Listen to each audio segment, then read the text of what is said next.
सुकन्या और अदिति दोनों सौतेली बहनें थी। सुकन्या की माँ आशा का उसके बचपन में ही देहांत हो गया था। उसके पिता मनोहर ने दूसरी शादी की और सुकन्या की सौतेली माँ सरिता के घर में आ गई। सरिता ने आते ही पूरे घर को अपने कब्जे में कर लिया। वो हमेशा सुकन्या से पहले अपनी सगी बेटी अदिति पर ध्यान देती थी। मम्मी ये देखो मेरा नया सूट, शाम के फंक्शन में ये कैसा लगेगा? ये तो बहुत सुंदर लग रहा है, रानी लगेगी बिल्कुल मेरी बेटी। मम्मी वो सुकन्या को क्या दोगी पहनने के लिए? वो भी तो हमारे साथ शादी में जा रही है, पहन लेगी कुछ भी जो उसका मन होगा। मेरे पास इतने पैसे नहीं है कि मैं उसके लिए भी नया सूट खरीदूं। वैसे भी तुम्हारे पापा का अब इतना काम नहीं बचा। मेरे लिए तुम्हें नया सूट लेकर देना जरूरी था। बहुत लोग आएंगे वहाँ, क्या पता कोई तुम्हें अमीर घर का लड़का पसंद कर ले।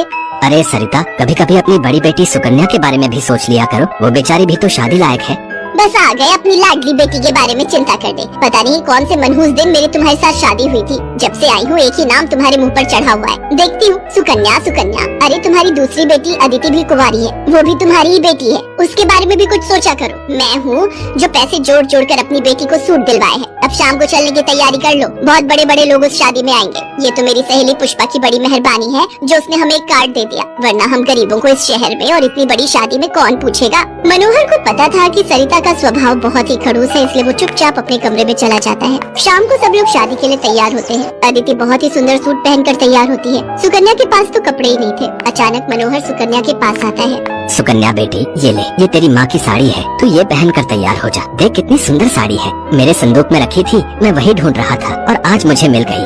पिताजी ये माँ की साड़ी सचमुच, ये साड़ी तो बहुत सुंदर है। शुक्रिया पिताजी, आज आपने माँ की ये साड़ी देखकर मुझे बहुत खुशी दी है। हाँ बेटी, अब ये साड़ी पहनकर जल्दी से तैयार हो जा, देखना सबसे सुंदर लगेगी मेरी बेटिया।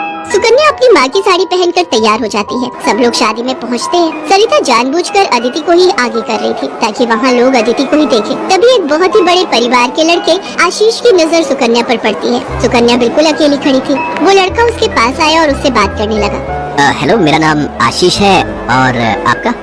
जी मेरा नाम सुकन्या है। अच्छा नाम है आपका। वैसे आप यहाँ अकेली क्यों खड़ी हैं? चलिए ना, वहाँ डांस फ्लोर पर सब लोग डांस कर रहे हैं। आशीष को सुकन्या से बात करता देख सरिता आशीष के पास आती है। सुकन्या बेटा, तुम्हारे पापा तुम्हें बुला रहे हैं, इनके साथ अदिति डांस कर लेगी। अब हाँ, क्यों नहीं, प्लीज।